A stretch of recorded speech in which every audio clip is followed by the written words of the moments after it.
Hello students, तो कैसे हैं आप सभी लोग। और आपसे कुछ स्वागत है हमारे स्टेट टेक चैनल के ऊपर। और आज हम बात करने वाले हैं बेसिक इलेक्ट्रॉनिक्स के बारे में। जैसे कि आपको पता होगा, ये हमारा बेसिक इलेक्ट्रॉनिक्स का पार्ट 2 और जो पार्ट फर्स्ट था, ठीक है। और उसके अंदर अपने बात की थी, जो पार्ट फर्स्ट था उसके अंदर अपने बात की थी इलेक्ट्रॉन की भी और इलेक्ट्रिकल जो मटीरियल थे उनके बारे में। और उसके साथ साथ में जो डायोड थे, हमने डायोड के बारे में पढ़ा था। और आज हम जो ये चैप्टर 2 है, इसके अंदर अपने बात करने वाले हैं डायोड की बाइसिंग, रेक्टिफिकेशन और ट्रांजिस्टर के बारे में, ठीक है। तो चलिए आगे बढ़ते हैं। सबसे पहले अपनी बात करते हैं डायोड की बाइसिंग की। P N junction diode biasing, ठीक है। जो पी और एन प्रकार के जो जंक्शन थे, जो आपको पहले जो मैंने पढ़ाए हैं, जो पी प्रकार के पदार्थ थे, ठीक है, वो उनके अंदर क्या होते थे, वो रिक्तियाँ वाले होते थे। और जो एन प्रकार के थे उनके अंदर इलेक्ट्रॉन जो था वो एक इलेक्ट्रॉन ज़्यादा होता था, क्योंकि उसके अंदर जो डोपिंग की जाती थी वो 5 संयोजी तत्व की जाती थी, ठीक है। और जो पी प्रकार के थे उसके अंदर 3 संयोजी की जाती थी, ठीक है। तो वो आपको अच्छी तरह से क्लियर होगा। तो चलिए आगे बढ़ते हैं। आगे है पी एन जंक्शन की डायोड की बाइसिंग। ये 2 प्रकार की होती है। 2 प्रकार की कौन कौन सी? फॉरवर्ड और रिवर्स। फॉरवर्ड में क्या होता है, एक्चुअल में जिसके अंदर इलेक्ट्रॉन आगे की ओर मूव करते हैं, ठीक है, वो होता है फॉरवर्ड बायस। और रिवर्स बायस इसमें होता नहीं, ठीक है। आपको मैंने पहले बताया वो कि जो डायोड है वो सिर्फ एक ही दिशा के अंदर धारा को प्रवाह करता है, ठीक है। तो वो सिर्फ एक ही तरफ में जाने देता धारा को, दूसरी तरफ में धारा को नहीं आने देता। तो अगर अपनी बात करें फॉरवर्ड बायस, इसके अंदर धारा का प्रवाह होता है और रिवर्स बायस इसके अंदर नहीं होता। क्लियर है यहाँ तक? तो चलिए आगे चलते हैं। सबसे पहले अपने पढ़ते हैं फॉरवर्ड बायस। हाँ जी, ये है डायग्राम आपके सामने फॉरवर्ड बायस का। जैसा कि आपको पता होगा फॉरवर्ड बायस में होता क्या, ये पदार्थ हमारा पी और ये पदार्थ हमारा एन। इसमें एक्चुअली में होता क्या, जो हमारा बैटरी का पॉजिटिव सिरा होता है, धनात्मक सिरा, वो जुड़ा होता है पी के साथ, ठीक है। और जो नेगेटिव सिरा होता है, जो माइनस का होता है, वो जुड़ा होता है एन के साथ। ये होता है फॉरवर्ड बायस। फॉरवर्ड बायस कैसे होता है आपको पता होगा, जो धारा का प्रवाह होता है वो होता है प्लस से माइनस की ओर, और जो इलेक्ट्रॉनों का प्रवाह होता है वो होता है माइनस से प्लस की ओर। क्लियर है यहाँ तक? अभी देखो, इस साइड में होल है, इस साइड में होल है पहले से ही, ठीक है। इलेक्ट्रॉन क्या करेंगे, इधर से इलेक्ट्रॉन तो आ ही रहे हैं, बैटरी से भी इधर से आ रहे हैं। और दूसरा जो अन्य प्रकार का पदार्थ है, ये भी क्या है, इसके अंदर भी इलेक्ट्रॉन है। तो ये भी क्या करेंगे, होल्स की तरफ आकर्षित होंगे, उधर से होल भी इलेक्ट्रॉन की तरफ आकर्षित होंगे। तो ये जो इनका जो बैरियर होता है, यहाँ पे जो जैसे 2 पदार्थ आपस में मिलते हैं, जहाँ पे इन दोनों की जो पट्टियाँ होती है, दोनों पदार्थ के जहाँ पे मिलते हैं, तो ये एक्चुअली में बैरियर पोटेंशियल कहलाता है, ठीक है। तो इसके अंदर क्या होगा, जैसे यहाँ से इलेक्ट्रॉन आपस में पास में आएंगे, इधर से इलेक्ट्रॉन आएंगे, इधर से होल्स आएंगे, तो इसमें क्या होगा, कुछ धारा प्रवाह होनी शुरू हो जाएगी। तो इससे क्या होगा, ये जो पथ है ये खुल जाएगा, यहाँ से धारा प्रवाह शुरू हो जाएगा और ये परिपथ पूरा हो जाएगा, ठीक है। इस प्रकार से ये जो बना होता है वो क्या होता है, वो होता है फॉरवर्ड बायस। इसके अंदर जो मेनली जो याद रखने वाली चीज़ है वो क्या है, कि इसके अंदर जो बैटरी का जो पॉजिटिव सिरा है वो पी से जुड़ा होता है और नेगेटिव सिरा एन से जुड़ा होता है। क्योंकि होता क्या है, जो माइनस से प्लस की ओर इलेक्ट्रॉन जाते जाते हैं, और ऊपर से क्या होगा, जब एन सिरा ही माइनस की ओर जुड़ा होगा तो इसके अंदर से क्या होगा, जो इलेक्ट्रॉन है वो काफ़ी संख्या में उधर जाने के स्टार्ट हो जाएंगे, ठीक है। और इससे क्या होगा, ये जो इसके अंदर जो धारा है वो प्रवाह शुरू हो जाएगा, ठीक है। और जैसे ही धारा प्रवाह शुरू होगा, मार्ग कंप्लीट हो जाएगा, तो इधर से जो इलेक्ट्रॉन जो धारा इधर से जा रही होगी प्लस से माइनस की ओर, वो भी शुरू हो जाएगी। तो चलिए आगे बढ़ते हैं। आगे है रिवर्स बायस। रिवर्स बायस में क्या होता है, जैसे कि उसमें क्या था, उसके अंदर जो पी प्रकार का जो पदार्थ था वो किससे जुड़ा हुआ था, जो पी प्रकार का पदार्थ था वो जुड़ा हुआ था पॉजिटिव के साथ। और यहाँ किससे जुड़ा हुआ है, यहाँ जुड़ा हुआ है नेगेटिव के साथ, ठीक है। जब अपने पी प्रकार के पदार्थ को बैटरी के धनात्मक सिरे से जोड़ देते हैं, उसमें क्या होता है, उसके अंदर जो होल होते हैं, रिक्तियाँ होती हैं, वो उसी साइड में आनी होती हैं, क्योंकि उधर से इलेक्ट्रॉन जाने होते हैं। तो ये उसके लिए आसान हो जाता है।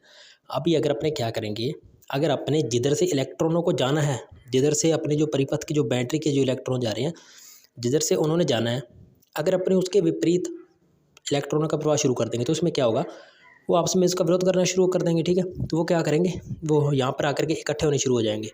इधर से जो होल होंगे, होल भी यहाँ पे आके इकट्ठे होने शुरू हो जाएंगे, और जो इलेक्ट्रॉन होंगे वो भी यहाँ पे आके क्या हो जाएंगे, इकट्ठे हो जाएंगे। उसके कारण क्या होगा कि बिल्कुल ही वो ब्लॉक हो जाएगा और आगे क्या इलेक्ट्रॉनों को नहीं जाने देगा, ठीक है। और होल्स के साथ वो अपनी जो पुनर्मिलन जो क्रिया वो नहीं कर पाते और धारा प्रवाहित नहीं होती। क्लियर है यहाँ तक? तो चलिए आगे बढ़ते हैं। आगे अपने बात करते हैं रेक्टिफिकेशन की। रेक्टिफिकेशन क्या होता है, एसी धारा को डीसी में बदलने की प्रक्रिया क्या कहलाती है, रेक्टिफिकेशन कहलाती है।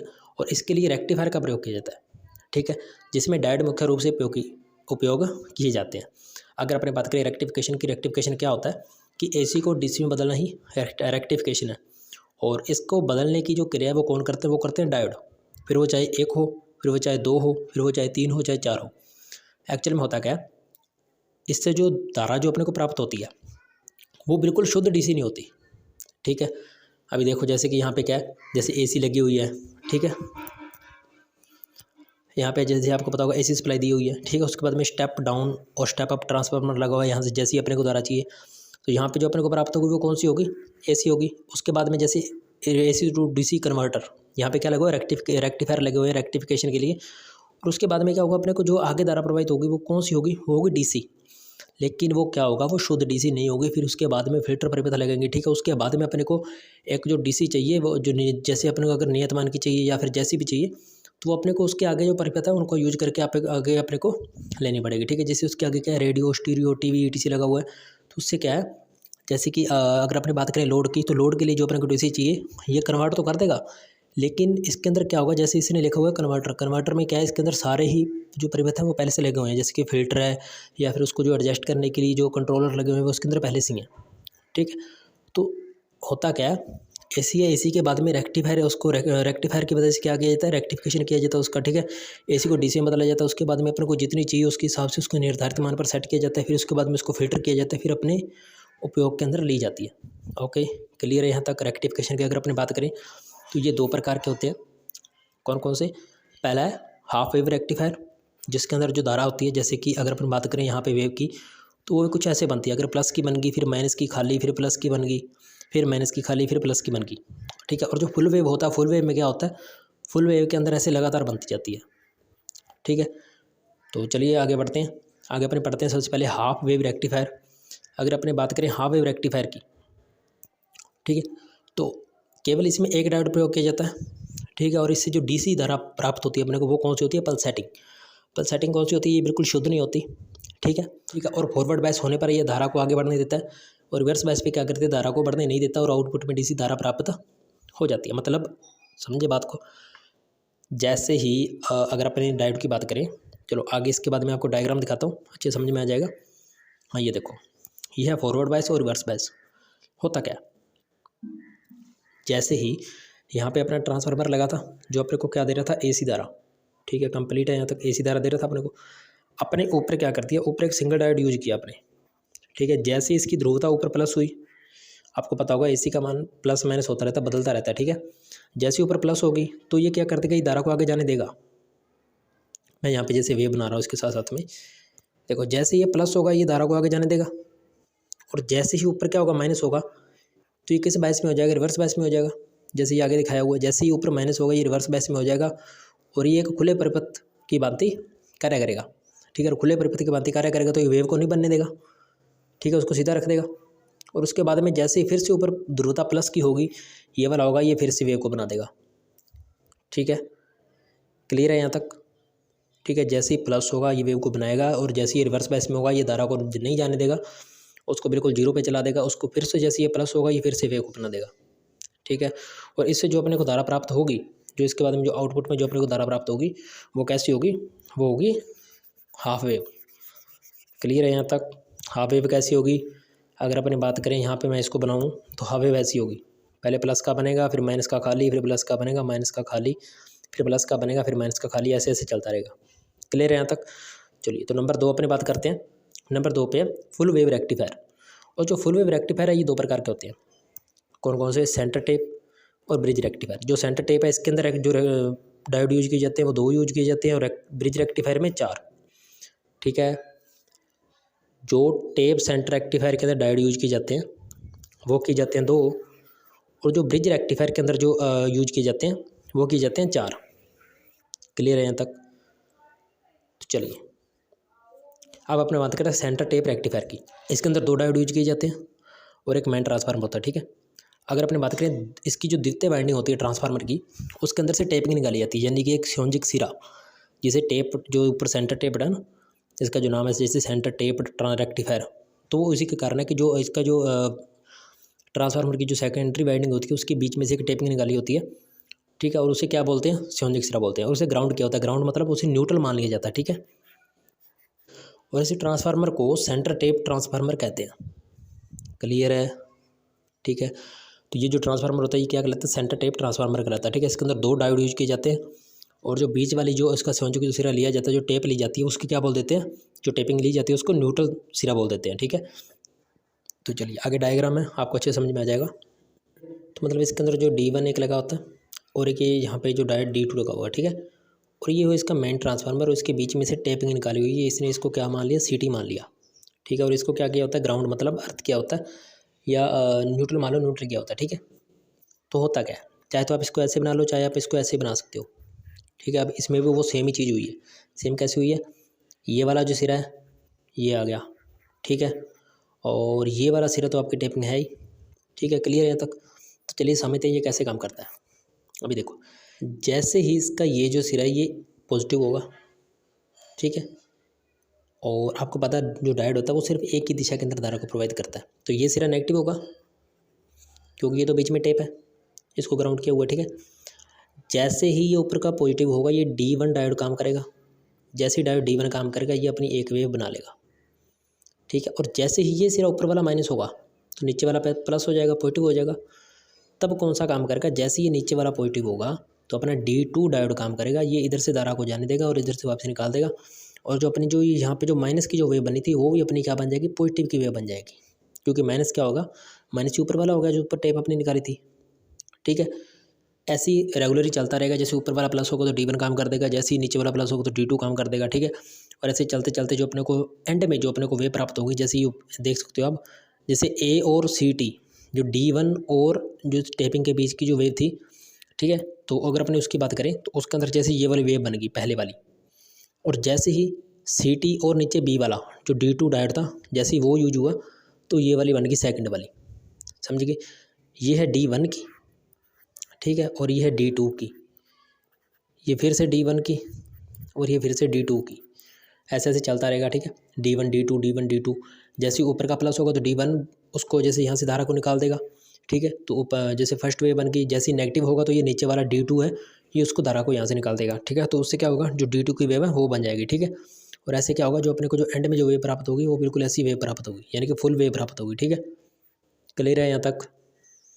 और उसके बाद में अगर आपको जैसे कि वो वाली वेव चाहिए जो बिल्कुल ऐसे सीधी बनी होती है, उसके लिए क्या क्या करना पड़ता है, उसके लिए आगे फिल्टर लगाने पड़ते हैं।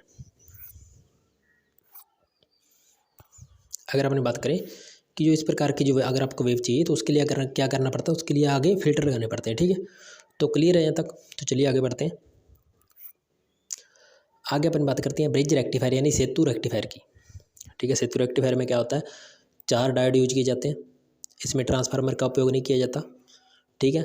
और इस रेक्टिफायर सर्किट में डायोड को इस प्रकार जोड़ा जाता है। कैसे जोड़ा जाता है, जो डायोड होते हैं D2 D4 ये कॉम्बिनेशन में होते हैं, तो D1 D3 ये कॉम्बिनेशन में होते हैं। ठीक है।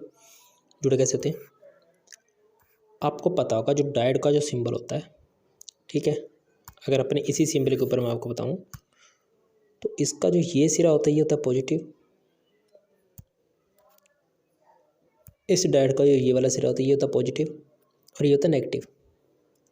सबके ऐसे लगा लो, ये नेगेटिव हो जाएगा, ये पॉजिटिव हो जाएगा, ये पॉजिटिव हो जाएगा, ये नेगेटिव हो जाएगा, ये पॉजिटिव हो जाएगा, ये नेगेटिव हो जाएगा। जिस साइड रहेंगी सेम ध्रुवता वो रहेंगी DC के सिरे, और जिस साइड रहेंगी अलग अलग वो रहेंगे AC के सिरे। अभी देखो यहाँ पे है प्लस माइनस, तो यहाँ अपने क्या देंगे AC, यहाँ है प्लस माइनस, यहाँ अपने क्या देंगे AC। तो ये जो सिरे होंगे ये होंगे AC के, तो यहाँ पे अपने क्या दे दी, AC सप्लाई दे दी। यहाँ पे जैसे ट्रांसफार्मर से इसको AC सप्लाई दे दी। अभी जैसे यहाँ पे प्लस प्लस है और यहाँ पे माइनस माइनस है, तो ये सिरे क्या रहेंगे DC के। ठीक है। तो अभी अपने क्या करेंगे, जो ये जो सिरे रहेंगे दोनों, जो माइनस और प्लस के रहेंगे, दोनों साइड में प्लस प्लस माइनस माइनस रहेगा, तो ये अपने दे देंगे DC को। चाहे तो आप DC यहाँ लगा दो कोई लोड, या फिर आप लोड को यहाँ से नीचे सिरा निकाल के यहाँ पे लोड को लगा सकते हो। ठीक है। जो तो जोड़ने का तरीका वो क्या होता है, क्योंकि जो डायोड होते हैं वो कैसे रहते हैं कि 2 डायोड जो रहते हैं, 2 जो सिरे रहते हैं वो अपने को चाहिए होते हैं पल्सेटिंग यानी कि प्लस माइनस वाले, और 2 सिरे जो अपने को चाहिए होते हैं वो क्या चाहिए होते हैं, दोनों ही प्लस डायोड के एक सिरे एक साथ कंबाइंड हो, और एक साइड में जो डायोड के 2 डायोड के माइनस सिरे एक साथ कंबाइन हो। तो प्लस और माइनस के जो दोनों कंबाइंड वाले जो सिरे होंगे वो होंगे DC के, और जो उसके अलावा जो सिरे बचेंगे, ठीक है, तो वो क्या बच जाएंगे, AC के। ठीक है, क्लियर है यहाँ तक। ओके, ये है सेतु रेक्टिफायर। कैसे काम करता है देखो, जैसे ही ये जो सिरा है ये पॉजिटिव होगा, जैसे ही ऊपर का सिरा पॉजिटिव होगा, ये क्या करेगा, तब अपने 2 डायोड काम करेंगे। कौन कौन से, एक तो D3 और एक D1। और ये जो डायोड है ये क्यों नहीं काम करेंगे, देखो ये जो डायोड है ये दो वाले जो D2 हो गया और D4 हो गया, ये क्यों नहीं काम करेंगे, क्योंकि ये इसके हो गए रिवर्स बायस में। क्योंकि आपको पता होगा जो डायोड का जो सिंबल होता है, जो इस प्रकार से जो सिंबल रहता है डायोड का, सिंबल होता है डायोड का, इसके अंदर क्या होता है, इसके अंदर ये जो सिरा होता है ये प्लस होता है और ये होता है माइनस। अगर अपने ये जो सिरा है इसका जो माइनस सिरा है, यानी कि जो पी प्रकार का जो पदार्थ जो है माइनस की ओर है, अगर अपने वो उस साइड में अगर अपने पॉजिटिव जोड़ देंगे तो वो क्या हो जाएगा, रिवर्स बायस में हो जाएगा। ठीक है, अगर अपने एन सिरे को पॉजिटिव की ओर जोड़ देंगे तो वो क्या हो जाएगा, रिवर्स बायस में हो जाएगा। ठीक है, तो रिवर्स बायस में धारा प्रवाहित नहीं होती। ठीक है, पता ही है आपको। तो होगा क्या, ये जो डायोड होंगे D1 और D4 ये क्या हो जाएंगे, ये हो जाएंगे रिवर्स बायस में। मैं यहाँ पे R लिख देता हूँ, ये हो गए रिवर्स बायस में। ठीक है, और ये हो गया अपना फॉरवर्ड बायस में, और ये भी हो गया अपना फॉरवर्ड बायस में। तो होगा क्या, यहाँ से जो वेव बनेगी, जैसे ये सिरा ऊपर वाला ये पॉजिटिव होगा, जैसे ये प्लस होगा, तो धारा क्या करेगी, धारा यहाँ से आएगी।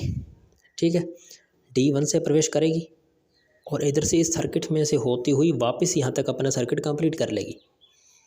ठीक है, D1 में से आएगी, लोड में जाएगी और लोड से क्या हो जाएगा, D3 से होते हुए अपने सर्किट को कंप्लीट कर लेगी। क्योंकि आपको पता है जो लोड के जो सिरे होते हैं वो D और C होते हैं, इनके बीच में लोड लगा होता है।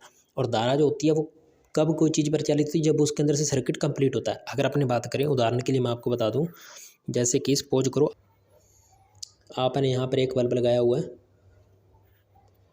प्लस माइनस यहाँ पे आपने लगा दी बैटरी, और उसके बाद में जैसे यहाँ पे एक स्विच लगी हुई है। ठीक है, इसको जोड़ दें, नहीं तो कई कहेंगे कि यहाँ से परपथ टूटा हुआ है इसलिए नहीं जलाई है। अब देखो सपोज करो आपने ऐसे इसको जोड़ रखा है। ठीक है, अभी ये ऊपर सिरा जो है इसको यहाँ से पॉजिटिव मिला हुआ है, लेकिन ये फिर भी बंद है बल्ब, क्यों नहीं चल रहा, क्योंकि ये इसका सर्किट कंप्लीट नहीं है। क्योंकि धारा क्या है, जो धारा है वो यहाँ से तो चली गई लेकिन यहाँ पे आके रुकी, यहाँ से आगे नहीं जा रही। जैसे ही धारा यहाँ से कंप्लीट होती है वापस यहाँ तक आ जाएगी तो ये बल्ब क्या हो जाएगा, जल जाएगा। क्लियर है, यहाँ तक आपको पता ही होगा कि जो धारा होती है जैसे ही वो अपना सर्किट जो अपना जो परिपथ है वो कंप्लीट कर लेती है, उसी के बाद में जो अपने उसके ऊपर जो युक्तियाँ चलना अपने जो लगाई होती हैं वो प्रचालित होती हैं। वैसे ही वही चीज़ यही सेम यहाँ पे हो रही है। ठीक है, यहाँ पे कैसे हो रही है, क्योंकि जैसे ही यहाँ से धारा जाएगी सी के अंदर आ गई, सी के बाद में क्या लोड लगा हुआ है, जैसे ही वो धारा लोड को पार कंप्लीट करने के बाद में वापस डी पे जाएगी, तो डी पे क्या होगा, नहीं तो वो इधर जा सकती है क्योंकि वो ऊपर जाएगी तो फॉरवर्ड बायस हो, जैसे वो ऊपर जाएगी तो ऊपर क्या होगा, फॉरवर्ड बायस तो होगा, लेकिन वो कहाँ जाएगी, ऊपर जाने के बाद में शॉर्ट हो जाएगी। तो ये जो परिपथ रहेंगे, ये जो दोनों रहेंगे D1 और D4 रहेंगे, ये क्या करेंगे, यहाँ पे ये खुले परिपथ की भांति काम करेंगे।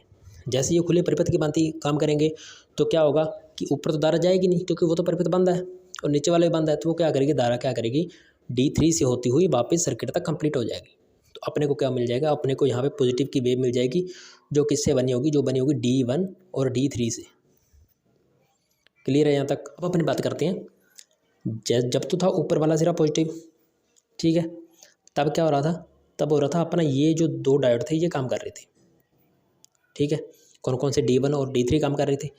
और जैसे ही ये नीचे वाला सिरा पॉजिटिव होगा, अभी जैसे ऊपर ये डायग्राम में थोड़ा गलत बनाया हुआ है, तो ये जो है ये सिरा जो है अपना ये माइनस होगा और ये होगा पॉजिटिव। जैसे ये सिरे अपने पॉजिटिव होंगे, इसमें क्या हो जाएगा, यहाँ से धारा जाएगी, ठीक है, और यहाँ से क्या, ये तो इसके रिवर्स बायस में आ गया D3, ठीक है, और इधर से ये D1 रिवर्स बायस में, ठीक है। इसके अब देखो ये तो आ गया इसके रिवर्स बायस में, तो धारा क्या करेगी, D4 से जाएगी, लोड में जाएगी, लोड को कंप्लीट करेगी, फिर यहाँ पे आ जाएगी। तो ये नीचे वाला इसके ओपन रहेगा, क्योंकि आपको पता होगा जैसे ही जब धारा D1 D3 में से आ रही थी तो अब अपने जो D2 और D4 थे ये ओपन सर्किट की तरह काम कर रहे थे। और जब ये धारा D4 और D2 में से जाएगी तब D1 और D3 क्या करेंगे, ओपन सर्किट की तरह काम करेंगे। तो धारा क्या होगी, D2 से होती हुई वापस सर्किट तक पहुँच जाएगी। कंप्लीट है यहाँ तक। जैसे ये सिरा पॉजिटिव होगा, ये क्रॉस लग रहा है, रुको एक बार, जैसे ही ये जो सिरा ये पॉजिटिव होगा, ठीक है, जैसे ये सिरा पॉजिटिव होगा तो धारा क्या करेगी, यह धारा यहाँ से जाएगी D4 में जाएगी, फिर लोड में जाएगी, लोड को कंप्लीट करके D2 से होती हुई वापस सर्किट तक पहुँच जाएगी।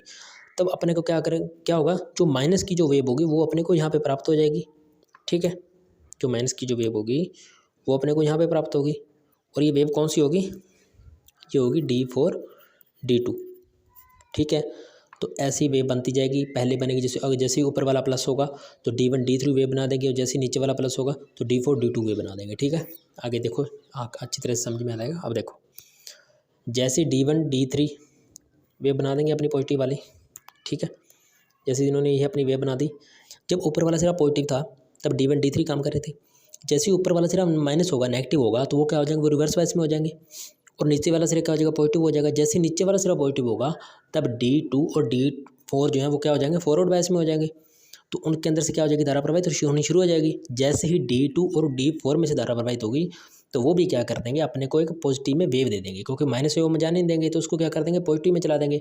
तो यहाँ पे नीचे की बनने की बजाय एक वेव ऊपर की ओर और बन जाएगी, फिर D1 D3 बना देंगे, और फिर D2 D4 फिर से बना देंगे। तो इससे क्या होगा, अपने को जो वेव प्राप्त होगी वो सिर्फ DC की प्राप्त होगी, और वो बिल्कुल ऐसे ऐसे ऊपर ऊपर चलती रहेगी। ठीक है, ये अपने इस पीक मान तक जाएगी, कौन से तक, ये इसकी जो पीक वैल्यू रहेगी, ठीक है, वो रहेगी 0.636। ठीक है, और ये इसके RMS मान वगैरह के ऊपर डिपेंड होती है, इसके लिए आपको अलग से बता देंगे। तो चलिए आगे बढ़ते हैं, आगे अपने बात करते हैं ट्रांजिस्टर की। एक्चुअल में ट्रांजिस्टर होते क्या हैं, 3 टर्मिनल वाली युक्ति होती है ट्रांजिस्टर। क्लियर है यहाँ तक। और अगर अपने बात करें इसका जो मेनली जो वर्क रहता है वो क्या रहता है, वो रहता है एम्पलीफिकेशन का। कुछ कुछ ट्रांजिस्टर ऐसे होते हैं जो कि धारा को कंट्रोल करते हैं और वोल्टेज को भी कंट्रोल करते हैं, जैसे कि डायोड थे। डायोड आपने देखा, जो वैरेक्टर डायोड था वो वोल्टेज कंट्रोलर भी था, और ऐसी जो ट्रांजिस्टर हैं ये भी वोल्टेज को कंट्रोल करते हैं, धारा को कंट्रोल कर लेते हैं, फ्रीक्वेंसी कंट्रोलर भी होते हैं। ठीक है, ये और जैसे एम्पलीफिकेशन जो होता है वो एक्चुअली फ्रीक्वेंसी का ही होता है। एम्पलीफिकेशन क्या होता है, जैसे आवर्ती जो प्रवर्धक होते हैं, जैसे कि ये स्पीकर होते हैं, स्पीकर में क्या होता है, आप माइक में आराम हो धीरे से बोलते हो, और स्पीकर के अंदर क्या होता है, जो आउटपुट मिलता है अपने को काफ़ी ज़्यादा हाई वॉल्यूम में मिलता है। ठीक है, तो एम्पलीफिकेशन होता है, उनके लिए जो यूज किए थे वो ट्रांजिस्टर यूज किए जाते हैं। ठीक है, तो चलिए पढ़ते हैं क्या लिखा हुआ। इसका उपयोग मुख्यतः एम्पलीफिकेशन के लिए किया जाता है। इसका नाम रजिस्टर को ट्रांसफ़र करना है, इसका काम है जो रजिस्टर को ट्रांसफ़र करना है। ठीक है, ये परिपथ में उपयोग होने वाले प्रतिरोधों की और वोल्टेज को ट्रांसफ़र करते हैं, मतलब कि जो वोल्टेज होती है उसके अंदर जो प्रतिरोध होता है उसका जो मान है वो कम से हाई और हाई से कम।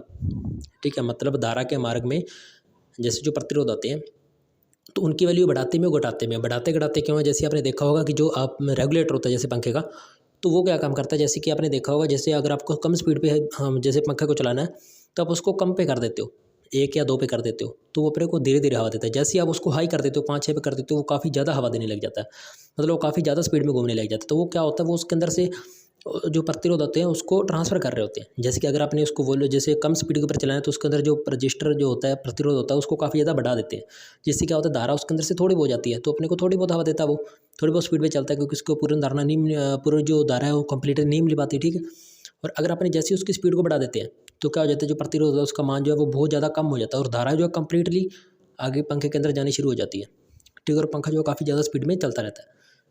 तो चलिए आगे क्या है, यह पीएन संधि में किसी एक अर्धचालक को दो बार प्रयोग करके बनाए जाते हैं। ठीक है, चाहे आप इसको ऐसे बोलो, चाहे आप इसको ये भी बोल सकते हो कि ये पीएन संधि को 2 बार यूज करके बनाए जाते हैं। मतलब 2 डायोड को मिला करके जब एक युक्ति बना दी जाती है तो वो क्या कहलाती है, वो ट्रांजिस्टर कहलाती है। ठीक है, और ये मुख्यतः 2 प्रकार के होते हैं, NPN और PNP। ठीक है, इनका शॉर्ट फॉर्म है, जैसे इसके जो सिंबल होते हैं। तो चलिए आगे बढ़ते हैं, आपको सिंबल दिखाता हूँ, फिर मैं आपको एक ट्रिक बताऊँगा इनको याद रखने की। अभी देखो, जैसे ये बना हुआ है, ऊपर D एक डायोड है, नीचे डायोड दूसरा डायोड है। ठीक है, इनको क्या हुआ है, जैसे ये वाले जो सिरे हैं इधर भी पॉजिटिव है, इधर भी पॉजिटिव है। ठीक है, और इनको एक ही साइड में रख के ये बना दिया।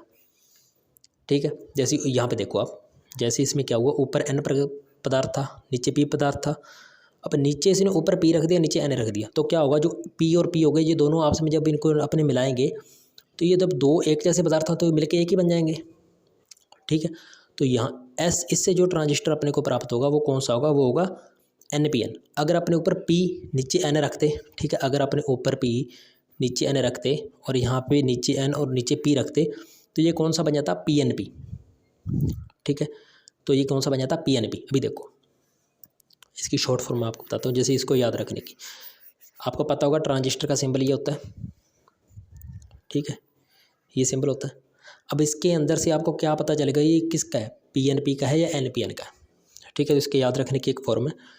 अगर तो ये तीर बाहर की ओर जा रहा है, ठीक है, तब ये क्या है, तब ये नहीं पीता है, नहीं पीता है, मतलब NPN है। नहीं पीता है मतलब NPN। अगर ये धारा जो है, ये कुछ जो ये सिंबल था, अगर ये कुछ इस प्रकार से बना होता, जो इसके अंदर जो धारा थी ये ऐसे अंदर की ओर बनी होती, तब ये कौन सा होता? पीता है। जब ये नहीं पीता है तब ये NPN है, और जब ये पीता है तब ये PNP है। ठीक है, जब जो ये तीर का निशान है ये बाहर की ओर जा रहा है तब ये NPN है, फिर वो चाहे ऊपर की तरफ हो तीर, चाहे नीचे की तरफ हो। ठीक है, जब तीर का निशान बाहर की तरफ हो तब ये NPN होता है, और जब इस तीर का निशान अंदर की ओर हो तब ये PNP होता है। ठीक है, और मैं बता दूं जो सबसे ज़्यादा यूज किया जाने वाला जो ट्रांजिस्टर है वो NPN है। हाँ, ज़रूरी PNP भी है, लेकिन PNP से ज़्यादा यूज किया जाता है NPN का। और क्यों किया जाता है, तो चलिए देखते हैं। ये दो प्रकार के, ये क्या कई प्रकार के होते हैं, दो प्रकार के नहीं, ये कई प्रकार के ऊपर आधारित होते हैं। कैसे आधारित होते हैं? अगर अपने बात करें प्रयुक्त अर्धचालक के आधार पर, ठीक है, अगर अपने बात करें प्रयुक्त अर्धचालक के आधार पर, तो ये दो प्रकार के हैं, सिलिकॉन और जर्मेनियम। आपको पता होगा कि जो अपने को जो प्राकृतिक जो रूप से जो अर्धचालक जो अपने को मिले थे, ठीक है, जो इंट्रिंसिक थे, वो कौन कौन से थे? वो थे सिलिकॉन और जर्मेनियम। ठीक है, बताए थे ना, एक एक्सट्रिंसिक होते हैं, एक इंट्रिंसिक होते हैं, और एक तो अपने को शुद्ध रूप से मिले थे और एक अपने मिलाए को बनाए थे। ठीक है, अशुद्धियाँ मिला करके सिलिकॉन जर्मेनियम के अंदर। अभी जो सिलिकॉन से बनाए जाते हैं, ठीक है, वो कौन से होते हैं? ज़्यादातर बनाए जाते हैं NPN सिलिकॉन से, और जर्मेनियम से ज़्यादातर बनाए जाते हैं PNP। ठीक है, सिलिकॉन का क्या होता है, जो तापमान की जो प्रास होती है वो काफ़ी ज़्यादा अच्छी होती है। अगर अपनी बात करें विद्युत शक्ति पर आधारित, तो विद्युत शक्ति पर आधारित हैं जो ट्रांजिस्टर वो हैं 3 प्रकार के। एक तो है निम्न शक्ति, आपने देखे होंगे PCB के अंदर ये लगे होते हैं निम्न शक्ति के, ये 2 वाट से कम के लिए यूज होते हैं। ठीक, और मध्यम शक्ति ट्रांजिस्टर ये लगे होते हैं, जो आपने देखे होंगे जैसे कि जो स्पीकर का जो में जो मशीन होती है एम्पलीफायर। ठीक है, जैसे जो नॉर्मली अगर अपने शादी वगैरह होती है घर में, तो अपने लेके आते हैं जो DJ वगैरह साउंड लेके आते हैं, तो उसके साथ में वो अपने को एक मशीन देता है, एम्पलीफायर देता है, तो एम्पलीफायर के अंदर ये यूज किए जाते हैं। ठीक है, ट्रांजिस्टर, और ये भी होते हैं उच्च शक्ति के भी। अगर छोटी मशीन है तो उसके अंदर जो ये मध्यम शक्ति ट्रांजिस्टर यूज किए जाते हैं, ये 2 से 10 वाट के लिए यूज किए जाते हैं। और अगर अपन बात करें उच्च शक्ति ट्रांजिस्टर की, ठीक है, तो ये 10 वाट से अधिक के लिए यूज किए जाते हैं। ये भी आपने देखे होंगे, ये एक्चुअल में अंदर नहीं लगे होते बोर्ड के। इनका मतलब इनका काम क्या होता है, ये थोड़े ज़्यादा बड़े होने के कारण हीट काफ़ी ज़्यादा होती है इनके अंदर। ठीक है, तो ये ज़्यादातर मशीन से बाहर ही लगाए जाते हैं। ठीक है, ये बाहर की तरफ ही लगाए जाते हैं मशीन के, इनको पेचों के द्वारा लगा दिया जाता है, नटों से लगा दिया जाता है। और जैसे ही हीट होते हैं ये बाहर इसलिए लगाए जाते हैं क्योंकि ये अगर ये हीट होंगे तो इनकी जो ऊष्मा है वो बाहर निकले और वो बाहर वातावरण के अंदर चली जाए और ये ठंडे होते रहे, ये ज़्यादा हीट ना हो, जैसे ये ख़राब ना हो, तो इसलिए ये ज़्यादातर मशीन के बाहर ही लगाए जाते हैं। ठीक है, ये 3 प्रकार के होते हैं, निम्न शक्ति, मध्यम शक्ति और उच्च शक्ति। चलिए आगे बढ़ते हैं। आगे अपनी बात करते हैं आवृत्ति के आधार पर ये 2 प्रकार के हैं। एक होते हैं निम्न आवर्ती ट्रांसफार्मर, यानी कि एम्पलीफिकेशन के लिए जो यूज किए जाते हैं निम्न आवर्ती ट्रांजिस्टर, और एक होते हैं उच्च आवर्ती ट्रांजिस्टर। ठीक है, जो रेक्टिफायर जो परिपथ होते हैं उनके लिए यूज किए जाते हैं उच्च शक्ति ट्रांजिस्टर। ठीक है, तो चलिए आगे बढ़ते हैं। आगे अपने धारा प्रवाह के आधार पर ये 2 प्रकार के हैं। ठीक है, एक होते हैं BJT और एक होते हैं FET। BJT कौन से होते हैं? Bipolar junction transistor. ठीक है, बाईपोलर जंक्शन ट्रांजिस्टर, एक्चुअल में बाईपोलर जो जंक्शन ट्रांजिस्टर है ये 2 प्रकार के होते हैं, PNP और NPN, जो आपने पहले पढ़े थे, जो अब मैंने आपको स्टार्टिंग में बताए थे, NPN और PNP, जो जिसे अपने PN संधि के आधार पर भी बोल सकते हैं। ठीक है, और BJT बाईपोलर जंक्शन ट्रांजिस्टर भी बोल सकते हैं। ठीक है, ये देखो इसमें लिखा हुआ है इलेक्ट्रॉनिक परिपथ में NPN तथा PNP दोनों ट्रांजिस्टर समान रूप से उपयोगी हैं, फिर भी NPN ट्रांजिस्टर की प्राथमिकता दी जाती है क्योंकि PNP की तुलना में NPN की जो स्विचिंग गति है वो उच्च होती है। ठीक है, एक तो गति उच्च होती है, दूसरी जो NPN है वो सिलिकॉन के बनाए जाते हैं ज़्यादातर, और उसका जो शक्ति प्रास है वो काफ़ी अच्छा होता है, इसलिए ज़्यादातर NPN यूज किए जाते हैं। ठीक है, नंबर दो का कौन सा? Field effect transistor. ठीक है, तो चलिए फील्ड इफेक्ट ट्रांजिस्टर के बारे में पढ़ते हैं। FET, इसे फील्ड इफेक्ट ट्रांजिस्टर या यूनिपोलर ट्रांजिस्टर भी कहते हैं। ठीक है, ये रिवर्स बायस के होते हैं और बायपोलर ट्रांजिस्टर से छोटे होते हैं। बायपोलर ट्रांजिस्टर से काफ़ी छोटे बनाए होते हैं, शक्ति खपत भी कम होती है छोटे होने के कारण, और इसके 3 टर्मिनल होते हैं। एक होता है सोर्स, ठीक है, जैसे अपने जो डायोड में जैसे एमीटर, बेस और कलेक्टर था, तो इसे अपने सोर्स को एमीटर की तरह एमीटर मान सकते हो। ठीक है, इसके अंदर से धारा इसके अंदर आती है। और गेट है, ये बेस का काम करता है, इसको कंट्रोल करने का काम करता है। और ये है डिस्ट्रीब्यूट, ड्रेन, यहाँ से धारा वापस निकलती है, यहाँ से धारा आगे परिपथ को दे दी जाती है जिसको जैसी चाहिए। ठीक है, आपको मैंने बताया था जो ट्रांजिस्टर होते हैं ये कंट्रोल युक्ति भी एक। तो ये डिस्ट्रीब्यूट इसको मैंने इसलिए माना है क्योंकि जो ड्रेन होती है यहाँ से धारा वापस बाहर निकलती है, जिस उपकरण को चाहिए ये उसको उसी के हिसाब से अकॉर्डिंग से उसको जो है आगे शक्ति जो धारा जो वोल्टेज जो भी इसको प्रोवाइड करवा देता है। ठीक है, उसको प्रोवाइड करवा देता है अच्छे से। तो चलिए आगे बढ़ते हैं। आगे अपने बात करते हैं जो FET ट्रांजिस्टर ये दो प्रकार के हैं। एक तो है मॉसफेट। मॉसफेट क्या होता है? Metal oxide semiconductor field effect transistor. फिर से देख लो, metal oxide semiconductor field effect transistor. और नंबर 2 का कौन था? JFET मतलब junction gate field effect transistor. ठीक है, मॉसफेट क्या होता है? Metal oxide semiconductor field effect transistor. और JFET क्या होता है? Junction gate field effect transistor. ठीक है, अभी देखो जैसे इसके अंदर मैंने एक छोटा सा आपके सामने डायग्राम रखा हुआ है कि यहाँ पे आपने जैसे माइक के अंदर कुछ बोला, आपकी बोलने की फ्रिक्वेंसी क्या थी? कम थी। इसके अंदर क्या यूज किए हुए हैं? ट्रांजिस्टर यूज किए हुए हैं। ठीक है, शक्ति प्रवर्धक की तरह जो यूज होते हैं वो यूज किए हुए हैं। AF जो ट्रांसफार्मर जो ट्रांजिस्टर होते हैं वो यूज किए हुए हैं। और ये इसको क्या कर देंगे? एम्पलीफाई कर देंगे। जो आपकी फ्रिक्वेंसी थी ये उसको इस प्रकार से बढ़ा के देंगे। ठीक है, काफ़ी ज़्यादा। और वो आगे अपने को स्पीकर के अंदर से आउटपुट में मिल जाएगी। ठीक है, ये इस प्रकार से कुछ काम करते हैं। और तो ये थी अपनी पार्ट जो इसका सेकंड था। और अगर अपने बात करें पार्ट 3 की, तो पार्ट 3 के अंदर हमने कुछ 1-2 इसके अंदर टॉपिक और ऐड किए हैं जो बेसिक इलेक्ट्रॉनिक है। जैसे 3 के अंदर जो अपने ऐड किए हैं वो है IC। ठीक है, तो पार्ट 3 के अंदर आपको IC के बारे में पूर्ण रूप से जानने को मिलेगा। इसके साथ में जैसे कि ये ट्रांजिस्टर के कुछ और रूप होते हैं जैसे कि SCR हो गई और डाइक हो गई, ट्राइक हो गए। जैसे अगर मैं कंप्लीटली आपको बताऊं तो जैसे UJT, FET, MOSFET, DIAC, TRIAC, SCR। ठीक है, JFET। और जैसे गेट्स कुछ और भी गेट होते हैं। ठीक है, जैसे नॉर गेट, और गेट। तो उनके बारे में आपको थोड़ा बहुत जहाँ तक पॉसिबिलिटी होगी आपको बताएंगे, जो इन्फॉर्मेशन वो प्रोवाइड करवाएंगे। आई होप सो आपको ये वीडियो अच्छी लगी होगी। तो चलिए मिलते हैं नेक्स्ट वीडियो में, तब तक के लिए बाय बाय।